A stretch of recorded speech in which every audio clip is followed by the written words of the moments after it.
subscribe, nyalakan notifikasi.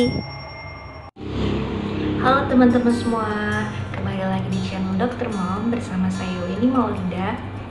Di video kali ini, aku akan membahas tentang permasalahan yang paling sering dialami oleh seluruh perempuan di dunia, yaitu keputihan. Di video kali ini, aku akan fokus membahas yang pertama tentang definisi keputihan, kemudian pembagian keputihan dari yang normal dengan yang tidak normal, bagaimana cara membedakannya, kemudian jenis-jenis keputihan yang abnormal, dan tips dan trik cara untuk mencegah keputihan. So, stay tune ya teman-teman. Hampir semua perempuan di dunia pernah mengalami keputihan, dan itu adalah hal yang wajar. Namun, kita harus bisa membedakan mana keputihan yang normal dan mana keputihan yang abnormal.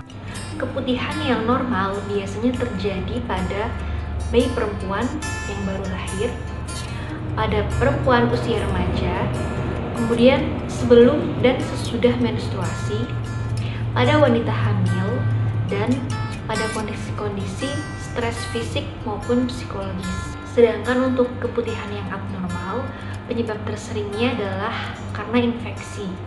Selain infeksi, bisa juga disebabkan adanya benda asing di dalam vagina, atau disebabkan karena iritasi pada vagina, tumor, maupun vaginitis atrofi, sebuah kondisi pada wanita yang sudah menopause di mana vaginanya mengalami penipisan sehingga menimbulkan keputihan. Namun, penyebab yang paling sering adalah karena infeksi. Bagaimana cara membedakan keputihan yang normal dengan yang abnormal? Kuncinya adalah kita harus memperhatikan apakah ada perubahan pada warna, bau, konsistensi, dan jumlah keputihan. Jika terdapat perbedaan dalam 4 hal ini, maka ada kemungkinan keputihannya ini abnormal. Warnanya tidak biasa, baunya tidak biasa, konsistensinya juga berubah, dan jumlahnya lebih banyak misalkan, maka kita harus mulai curiga apakah keputihan ini abnormal atau tidak. Kemudian selain itu, kita juga harus memperhatikan apakah munculnya keputihan ini di waktu kapan, setelah berhubungan seksual, atau keputihan ini muncul pada saat menstruasi atau sebelum menstruasi. Nah, kita juga harus memperhatikan waktu terjadinya keputihan. Selain itu, kita juga harus melihat apakah ada gejala lain yang kita alami, seperti gatal pada vagina, nyeri, panas pada vagina, kemudian apakah ada demam, nyeri pinggang, nyeri panggul, dan apakah ada keputihan keluar darah setelah berhubungan seksual. Nah, semua ini akan membantu kita untuk menentukan keputihan kita normal atau tidak. Keputihan yang normal berasal dari perpindahan cairan yang ada di sekitar vagina dan leher rahim ke dalam vagina, kemudian dari kelenjar-kelenjar yang ada di sekitar mulut rahim, dan juga dari pelepasan sel-sel kulit yang ada di vagina. Itu akan membentuk keputihan, dan produksinya sangat dipengaruhi oleh hormon. Oleh karena itu, keputihan akan meningkat pada kondisi-kondisi kehamilan, pemakaian pil KB, kemudian pada kondisi pubertas, dan juga kondisi-kondisi yang mengakibatkan adanya perubahan hormon pada tubuh wanita. Selain itu, pada stimulasi seksual, keputihan juga dapat meningkat dengan cara menstimulasi dari saraf parasimpatis. Keputihan yang normal dapat membantu kita untuk mendeteksi kapan masa subur kita. Menjelang ovulasi, keputihan akan berubah menjadi lebih jernih, berair, elastis, dan juga licin. Jadi, kita bisa bilang keputihan kita normal jika kita melihat dari yang pertama, warna. Warnanya adalah jernih sampai putih. Kemudian baunya tidak menyengat, dan jumlahnya bervariasi menyesuaikan siklus haid. Kemudian tanpa disertai gatal, nyeri, panas, demam, dan juga jika diukur menggunakan indikator pH, pH-nya kurang dari 4,5. Untuk keputihan yang abnormal, kita dapat membaginya menjadi dua, yaitu keputihan yang karena infeksi dan yang bukan karena infeksi. Seperti yang tadi telah dibahas sebelumnya, keputihan yang bukan karena infeksi bisa karena radang atau iritasi, ada trauma, ada benda asing di dalam vagina, atau disebabkan karena vaginitis atrofi. Sedangkan yang paling sering adalah karena penyebab infeksi itu dapat kita bagi lagi menjadi dua, yaitu infeksi yang menular secara seksual dan infeksi yang tidak menular secara seksual. Selanjutnya, kita akan fokus membahas keputihan abnormal yang disebabkan karena infeksi, karena jenis keputihan ini adalah jenis keputihan yang paling banyak. Jenis infeksi ini ada yang menular secara seksual dan tidak menular secara seksual. Untuk yang menular secara seksual, biasanya disebabkan oleh bakteri gonore atau Chlamydia trachomatis dan Protozoa Trichomonas vaginalis. Untuk penyebab non-seksual, biasanya disebabkan oleh bakteri seperti bakteri Gardnerella vaginalis dan bakteri anaerob lainnya yang akan menimbulkan keputihan jenis bakterial vaginosis, dan juga disebabkan oleh jamur Candidiasis vulvovaginalis. Nah, selain penyebab-penyebab yang telah disebutkan tersebut, maka keputihan karena infeksi akan dimasukkan ke dalam infeksi genital non-spesifik. Oke teman-teman, sekarang kita akan bahas satu persatu dari penyebab keputihan karena infeksi. Yang pertama adalah bakterial vaginosis, merupakan penyebab keputihan karena infeksi tersering pada wanita. Bakterial vaginosis disebabkan oleh bakteri Gardnerella vaginalis, Mycoplasma hominis, dan Bacteroides sp. Terjadi karena terdapat ketidakseimbangan antara bakteri baik dengan bakteri buruk. Biasanya terjadi pada kondisi pH yang meningkat, yaitu lebih dari 4,5. Seperti pada penggunaan pembersih vagina, dokter biasanya akan memberikan antibiotik dan melarang penggunaan pembersih vagina.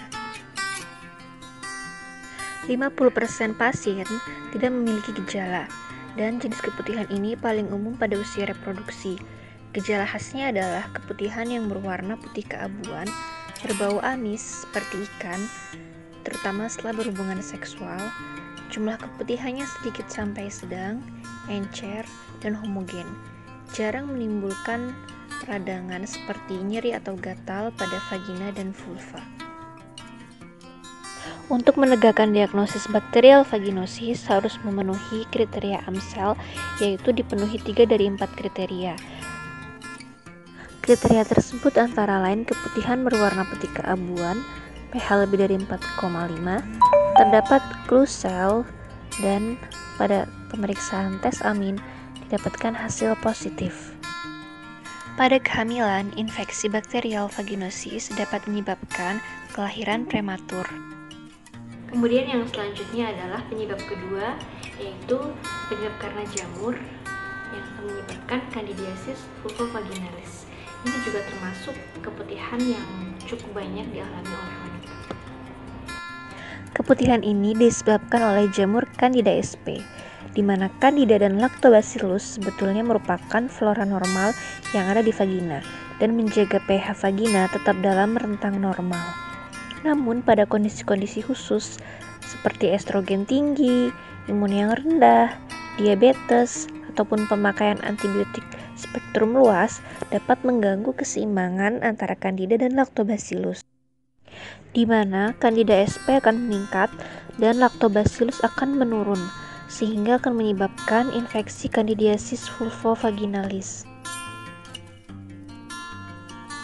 Gejala khasnya berupa keputihan yang berwarna putih menggumpal seperti susu pecah, berbau asam, gatal dan panas, rasa terbakar pada area vulva dan vagina, serta terdapat nyeri pada saat berhubungan seksual dan pada saat berkemih.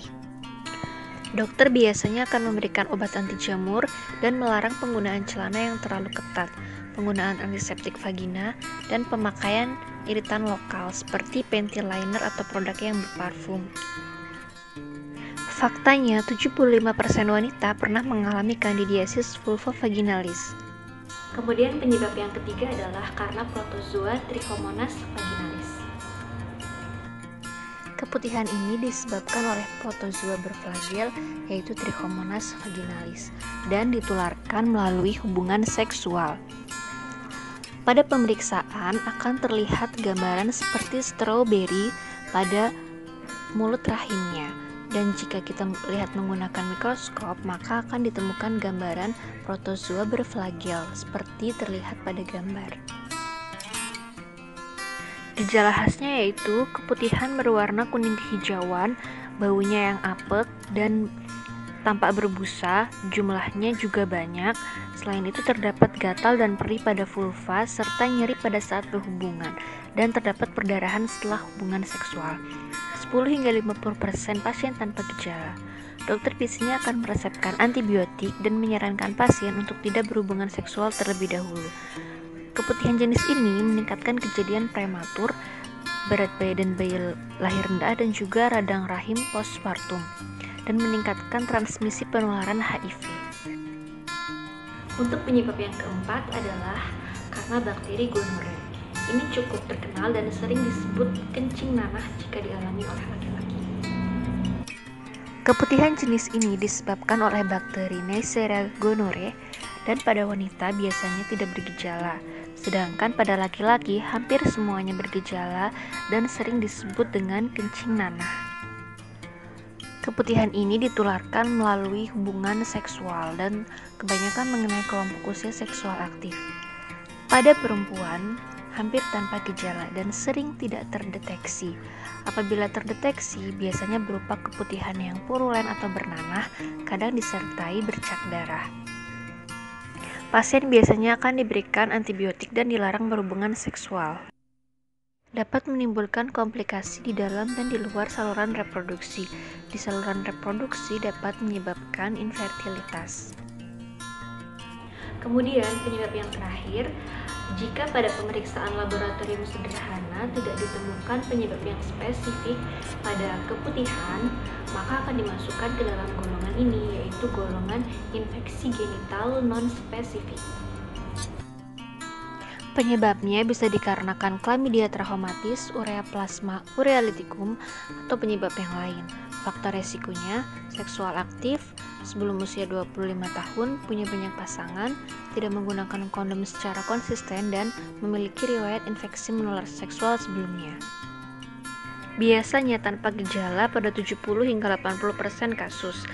Jikapun ada gejala, biasanya berupa keputihan yang berwarna putih kekuningan kental dan nyeri saat hubungan seksual, perdarahan setelah seks, dan perdarahan di antara siklus menstruasi. Keputihan ini juga dapat menyebabkan komplikasi pada saluran reproduksi berupa infertilitas dan juga dapat menyerang sendi, mata, dan saluran kemih. Selanjutnya kita akan membahas tips-tips untuk mencegah keputihan karena infeksi. Untuk mencegah keputihan karena infeksi, kita dapat melakukan hal-hal seperti berikut. Yang pertama, jagalah kebersihan vagina. Basuh di bagian luar vagina saja, jangan di bagian dalam.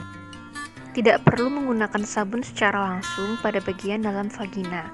Hindari penggunaan feminine spray, bubble bath, vagina douching, dan panty liner. Gunakan celana dalam berbahan katun dan hindari pakaian dalam yang terlalu ketat. Bersihkan kemaluan dari arah depan ke belakang, tidak bergonta-ganti pasangan seksual, setia pada pasangan, dan berhati-hati dalam pemakaian antibiotik jangka panjang. Selalu konsultasikan dengan dokter. Dan yang terakhir, pola hidup sehat dan jaga berat badan agar tetap ideal. Ini adalah daftar referensi daftar pustaka yang aku pakai untuk menyusun video ini. Oke teman-teman, sekian video kali ini tentang keputihan. Semoga video ini dapat bermanfaat untuk teman-teman semua dan semoga bisa menambah wawasan dan pengetahuan kita. Apabila ada teman-teman yang masih ingin bertanya dan ada yang masih bingung, teman-teman bisa tanyakan di kolom komentar. Jangan lupa untuk like, subscribe, dan dukung channel ini ya. Kita ketemu lagi di video-video selanjutnya. Dadah, Assalamualaikum warahmatullahi wabarakatuh.